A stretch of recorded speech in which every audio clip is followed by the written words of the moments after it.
మంచి సమరయుడైన ఆ యేసయ్య తాను ప్రయాణిస్తున్న ఆ గార్ధబాన్ని దిగి ఇతన్ని దాని మీద కూర్చోబెట్టి అతన్ని మెల్లగా నడిపించుకుంటూ పూటకుల్ల వాని దగ్గరికి తీసుకెళ్ళి అప్పగించాడట. ఇదిగో ఇతడు పాపం తెలుసో తెలియకో యెరూషలేం నుండి యెరికోకు దిగాడు. ఎక్కవలసిన వాడు దిగాడు. కృప నుండి అధికమైన కృపకు వెళ్ళవలసిన వాడు దిగాడు. గంట నుండి 2 గంటల ప్రార్థనకు వెళ్ళవలసిన వాడు కిందికి దిగాడు. పరిశుద్ధత నుండి ఇంకా పరిశుద్ధకు వెళ్ళవలసిన వాడు దిగాడు. దెబ్బలు తిన్నాడు, రక్తసిక్తంలో పడున్నాడు.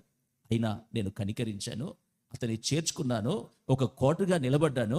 ఇదిగో పూటకుల్లవాడా, ఇతన్ని సంపూర్ణంగా స్వస్థత పొందునట్లుగా, పరలోక రాజ్యానికి వారసునిగా మారునట్లుగా సిద్ధపరచు అని అతనికి అప్పగించి వెళ్ళాడు. Praise lord.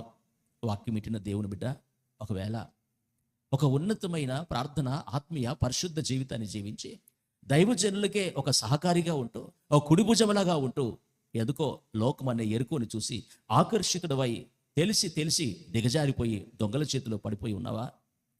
మంచి సమరయుడైన ఆ యేసయ్య నీకు కోటగా నిలబడడానికి, నిన్ను చేర్చుకోవడానికి, నీకు క్షేమం ఇవ్వడానికి, జయగీతమెత్తి పాడేటట్లుగా విడుదల పొందిన ఒక దినాన్ని నీకు ఇవ్వడానికి ప్రభు నీతో మాట్లాడుతున్నాడు. యెరూషలేం నుండి యెరికోకు దిగిన ఆ వ్యక్తిని గాయాలు కట్టి కోటగా నిలబడి పరలోక రాజ్య వారసునిగా చేసిన దేవుడే ఈరోజు నీతో మాట్లాడుతున్నాడు. ఆయన నీకు కోటగా ఉండడానికి ఇష్టపడుతున్నాడు. మనుషుల సహాయం వెతికి కొండలాగా కోటలాగా కనబడ్డాడండి. అతడు మాటిచ్చాడు, ఏ కష్టం వచ్చినా, ఏ శ్రమ వచ్చినా, ఏ అవసరత వచ్చినా నేనున్నాను. వేలేసరికి తలుపులు మూసాడండి. దేవుని బిడ్డలారా, దావీదు జీవితంలో అందరూ ఉన్నారు, కానీ